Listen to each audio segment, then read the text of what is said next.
back to a brand new episode of Virtual Coffee. My name is Alexa Collier, and on this podcast, I chat with small business owners. We discuss their origin stories, perspectives, pieces of advice, all that fun stuff. And it's just really fun being able to chat with them and showcase their passions. Now with me today is Jessie Garwick, the founder and owner of J.D.'s Hattery. Jessie handcrafts and sells beautiful, stylish hats that she's able to ship all over the world. On this episode, we discuss the origin of her business and how she runs her own business while being a mom at the same time. This is a really awesome episode, and before we dive in, I'd appreciate if you could rate and review Virtual Coffee on the Apple Podcast app and also on Spotify. Really helps us out and helps others discover us. You can also follow us on Instagram, Facebook, TikTok, all the social medias. It's all at Virtual Coffee Podcast. I hope you all are having a great January so far of the new year. And thank you, as always, for tuning in and listening to Virtual Coffee. Now, let's get right into this episode and hear from Jessie.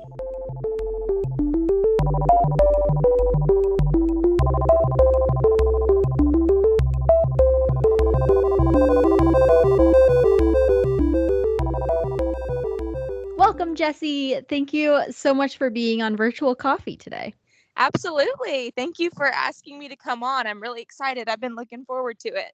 Yay, me too. No, I'm excited to chat with you and kick us off here on your episode. Tell us a bit about your business, JD's Hattery, and maybe where this business came to be, what it's about. Let's just get started there. Okay, sounds good. So they always say that as far as entrepreneurs go and ideas and businesses, to find a need and then meet that need. I wouldn't say this is exactly a need, but it was definitely a want for a lot of people and definitely for me. So it came about really organically because I love hats. I wear a ton of hats, and I had been on the hunt for a couple months online trying to find like a cool statement hat, like something that I could just throw on that would like elevate everything, you know? And so I was looking all around. I couldn't find any. I found a couple, and the prices were insane, sometimes insane for me anyways, $600.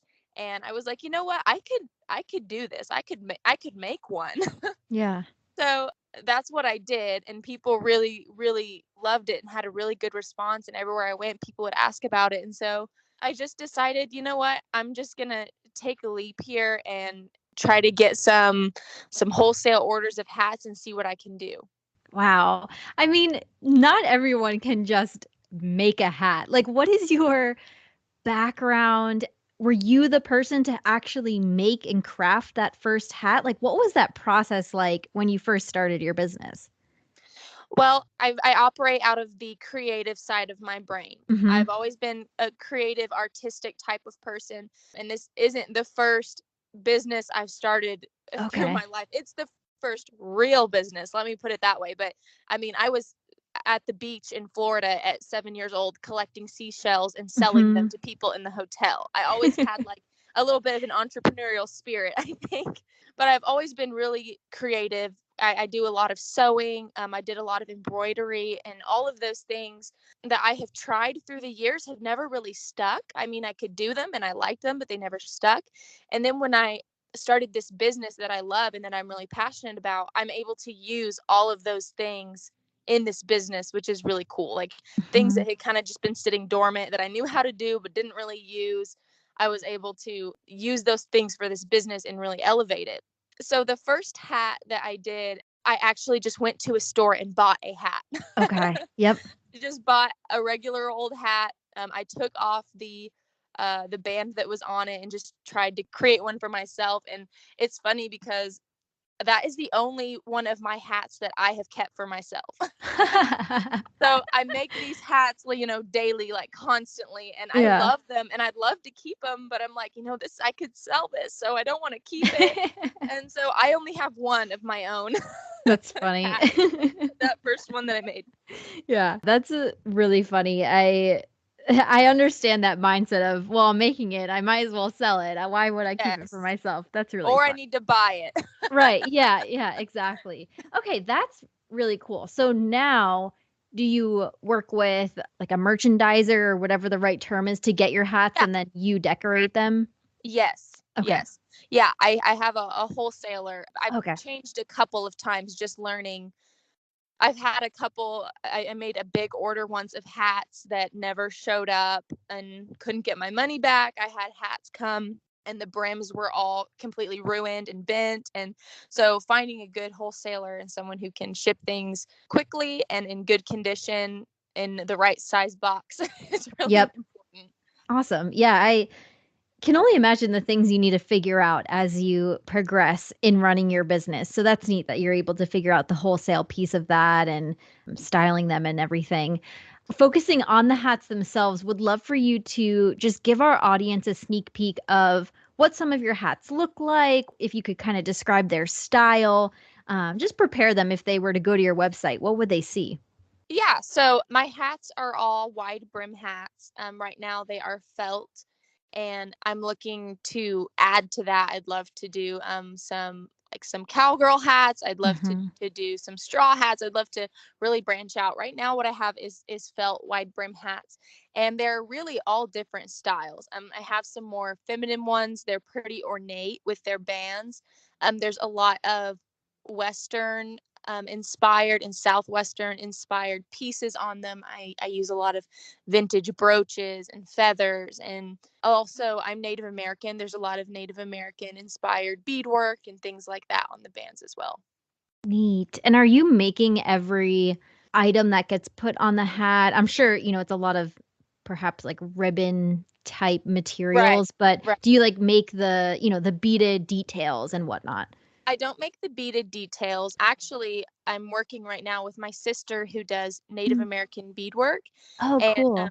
I haven't released any hats yet with her bands, but that is coming soon.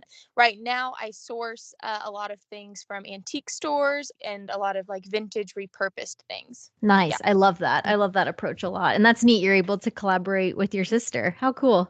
Yes, yeah, and you know what's funny is I didn't even realize she was doing it. She did it when we were little, picked around at it, Mhm. and then recently I told her I'm gonna have to find someone to bead hat bands for me, and she was like, "I have been doing that."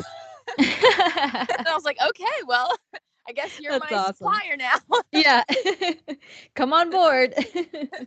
That's amazing. Very neat. I'm looking forward to seeing those. And just a logistical question for our audience, where are you able to ship your hats? Oh, I ship worldwide. Yes. Awesome job figuring that out. I know that sometimes is a challenge. Was that easy or was it a It's challenge not to figure out? necessarily a challenge. It's more so are people overseas willing to pay how much shipping can cost, because hats have to come usually in a larger box just to ensure that the brim doesn't get smashed or anything. But so far people have been I've been surprised the people who will pay $50-$60 to have a Oh, hat shipped. that's awesome. Well, congratulations on that. That's an accomplishment. Awesome. And speaking of some of those perhaps challenges, I know you mentioned you've always been this kind of entrepreneur, having that mindset, working with your creativity side.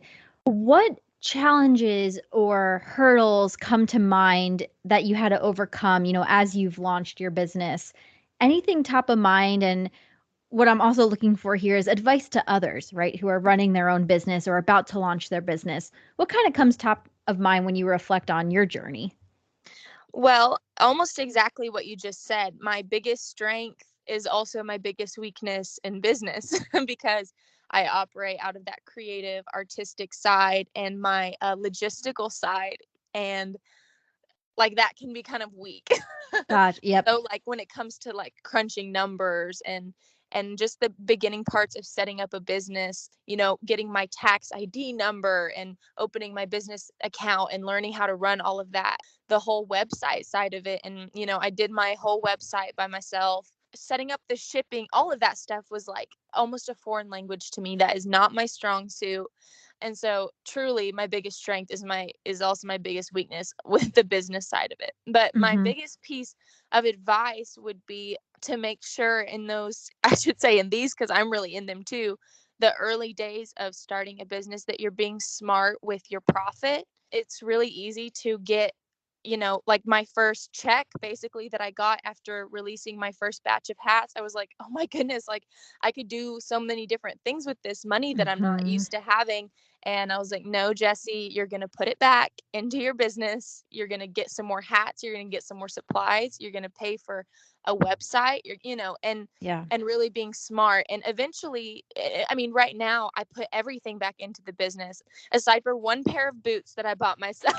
Nice. I did buy myself a new pair of boots, but everything else has gone right back into the business. So I think that's really important to kind of get a hold of early on. And eventually you get to the point where you can have that profit and you can really pay yourself. But right now it's important to put everything you can back into your business and really try to be smart about that. Yeah, I think that's great advice. We often don't talk about the financial aspect of businesses on this podcast, but I'm happy you brought that up because I can imagine, like you said, that excitement of that first few checks, just wanting to buy something bright and shiny for yourself or for your home. But I agree with you, and I think that's wonderful advice to, at least in the beginning, if you can, put it back into the business so you can get that ball rolling and just have that acceleration. Yeah, absolutely. Is it just you right now running JD's Hattery? Oh, yes, it is. I do it all. Yeah. How is that? Have you had any, you mentioned perhaps the business side can be a little trickier. Any resources or things you've gone to that have really helped you figure some of those logistics out? My mom. Nice. My mom is really good with all of that kind of stuff. Okay. And so she helped me out a lot. There was times when I was trying to fill out forms and stuff and I'd send her a screenshot and be like, "Help, what does this even mean? I don't even understand what this means."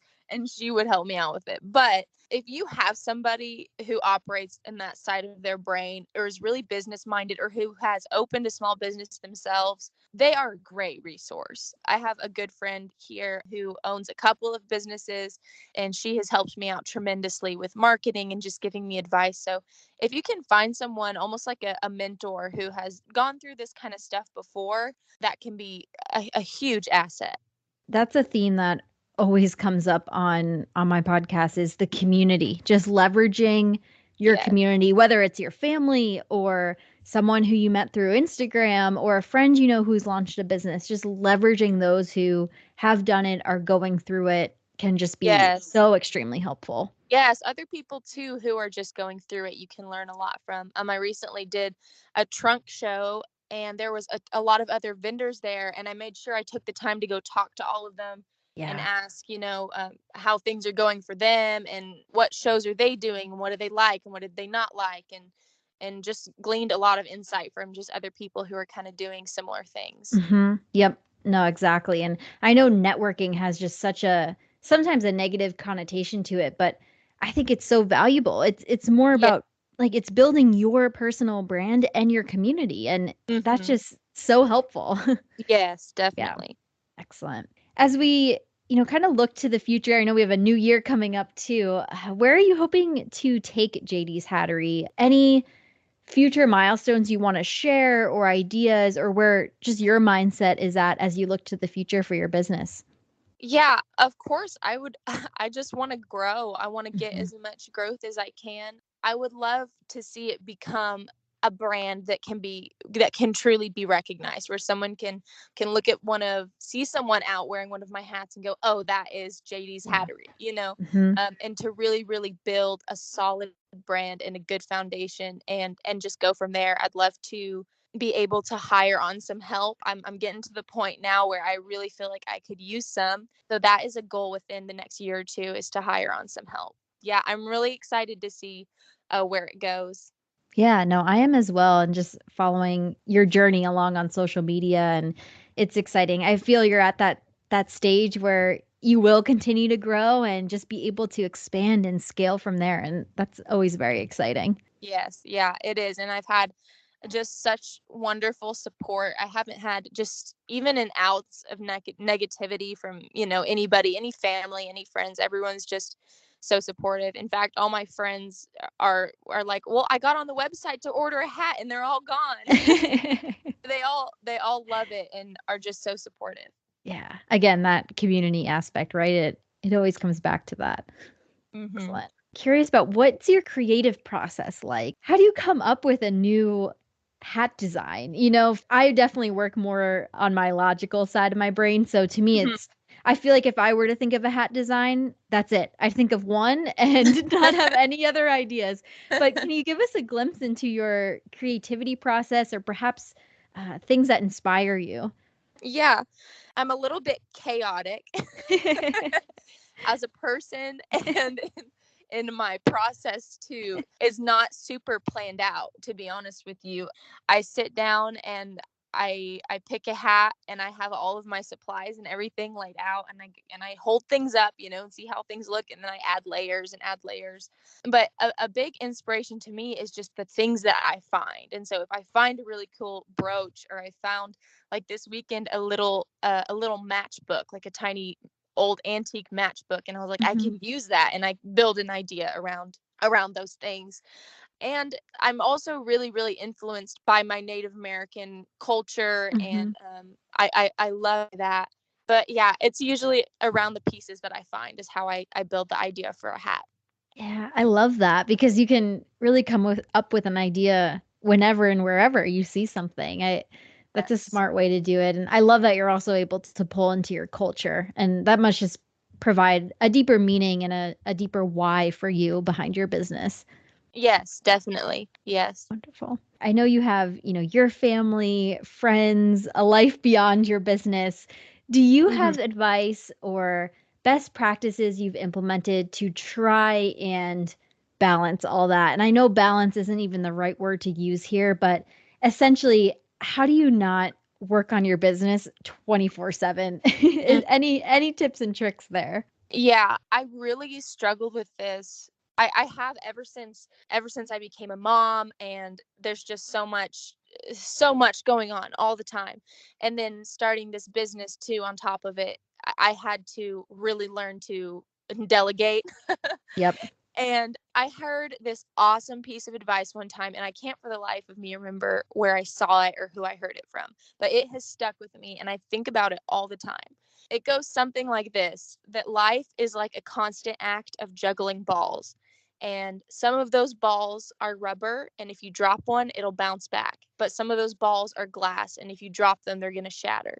Mm. So it's up to you to look at the balls that you're juggling and decipher, okay, this one's rubber. Like for me, making sure the house is perfectly clean this week is a rubber ball. The house can be a little bit of a mess this week, so I can get this done. But this ball, my family, is a glass ball. And I'm not going to drop, time with my family, time with my husband and my daughter. And so that has really helped me in times where I feel really, really stressed out, or like, okay, I've got to get this done, but the hallway still isn't painted, and I need to finish doing that. Right. But what is really important? What is an absolute necessity that I need to get done right now, because I can always circle back to those other things. And that gives me a lot of peace of mind. Yeah, I can imagine. And just constantly prioritizing, right? Like Yeah. sometimes, yeah, when you're maybe in your creative process working on the business, like that's number one. And then when you're sitting down at dinner with your family, they're number one, just constantly adjusting as you go Mm-hmm. throughout your day. Yeah. Yes, and thankfully my husband is absolutely loves what I'm doing, and is completely supportive of it. And I've never had a problem with him feeling neglected or Mhm. anything like that, because he's excited about it. He's excited to see me doing something that I'm really passionate about. And he got to come with me to the trunk show that I did, and was helping me check people out, and watching people try on my hats, and just seeing that people loved what I was doing, I think really excited him too. Yeah, that's wonderful. And it's just great to hear, this is a woman-owned business, a mom-owned business, and it's succeeding and it's inspiring for others. I'm glad I had you on the podcast just to share your story and show that it's possible. You can follow your passion. You can solve a challenge and run your Hmm. own business while having these other things as well. Right. And it's not only possible, but it's important. It's my Yes. it's important for me to show my daughter that I can do this, and showing her that I'm doing something that I'm passionate about, and it's not a conventional 9 to 5, but I'm grabbing the bull by the horns, and Mhm. I'm hoping that, when she gets a little older, she'll be really proud to see what I've built, and that I did that all while being able to stay at home with her. Yeah, definitely. No, I'm glad you emphasized that. And not only your daughter, right, who sees that directly, but any woman, any mom, really any person following your journey on social media or chatting with you or running into you at, vendor markets, just that's inspiring, right? You're inspiring so many folks as well, just by following your passion. And Thank you. yeah, that's I wonderful. hope so. Yeah, no, definitely. Every episode I end with this question, which is in this moment, what is your proudest accomplishment? And it can be related to your business or not related at all. Just kind of that first thing that pops into your mind when I ask what your proudest accomplishment is. Oh my goodness. I know it's a tough one. I think it would have to be almost exactly what I just said. It would be, first of all, being a mom. I love being a mom. It's the hardest job I've ever had, and extremely challenging, but it goes hand in hand with how proud I am of my business that I started. It kind of took a leap of faith for me. I had to fight through a lot of self-doubt, and I still do, and a lot of like imposter syndrome. Yeah. Yep. And I've definitely had moments where I've really struggled with it, but I've really felt like it's the right thing for me. I feel Mhm. I'm doing something that I love. I'm doing something that I would do for free. That I would make these hats and give them away as gifts because I Mhm. love to do it. And that's what they say, do something that you love and you'll never work a day in your life. But I'm really proud of what I've built, and I'm really proud that my daughter can see what I've built, and I'm proud to feel like I'm setting a good example for her in that. Congratulations on that and everything you've succeeded in so far. And like I said, you're definitely inspiring others. And I love to hear that you're pursuing your passion and something that you genuinely love. And a lot of people never find that or never are able to pursue that. And it warms my heart to hear that you found that and are doing it. Yes, thank you. Yeah. It's absolutely something that I love to do. Yeah. And I it's something that I have to do. Like I Yeah. have to be creative. I have to do artistic things, and now I have that channel Right. that I can do those things through, because if I don't do those, I go crazy. I Mhm. have to express that part of myself. And so it's just been wonderful so far. Yeah. No, it's great when you can combine. It seems like it's a personal outlet for you, a passion, and you're able to profit off of it, right? Like from the Yeah. business side of it as well. And Yeah. it's just great when you can find the intersection of those Mhm. many, many things and aspects of life. Yeah, I've been a stay-at-home mom for a while, and I Mhm. also have actually only since I think about June, I work actually 2 days a week. I do two Okay. 12-hour shifts a week. And so I'm really really busy, but I sat down and really crunched the numbers, and I told my husband, I was like, I made in this month a full-time income from Wow.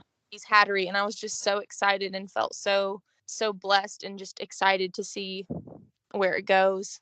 Yeah, that's awesome. That is very exciting and I'm sure very validating too. I know numbers aren't everything. I know you're not in it for the money, but that is a real part of owning a business and I can Yeah. imagine that feeling very validating. Yes, yeah. It felt very good. And of course, I'm not keeping any of that. Sure. Like we said, it just is going back into the business Mhm. right now, and I'm preparing for a big vendor fair. It's the biggest one we have in Oklahoma. And so I'm going to be busy, busy, busy, and probably spending a lot of that to get prepared for that show. Yeah, but you're investing in yourself, right? You're investing in yourself and your business Yes, and sometimes that's more important, just as important as buying a physical product, right? For right. for happiness. Yeah. Right. Yeah. Absolutely. Well, Jesse, thank you so much for being on Virtual Coffee. And before we sign off, where can people find you and JD's Hattery on social medias, your website? Shout everything out.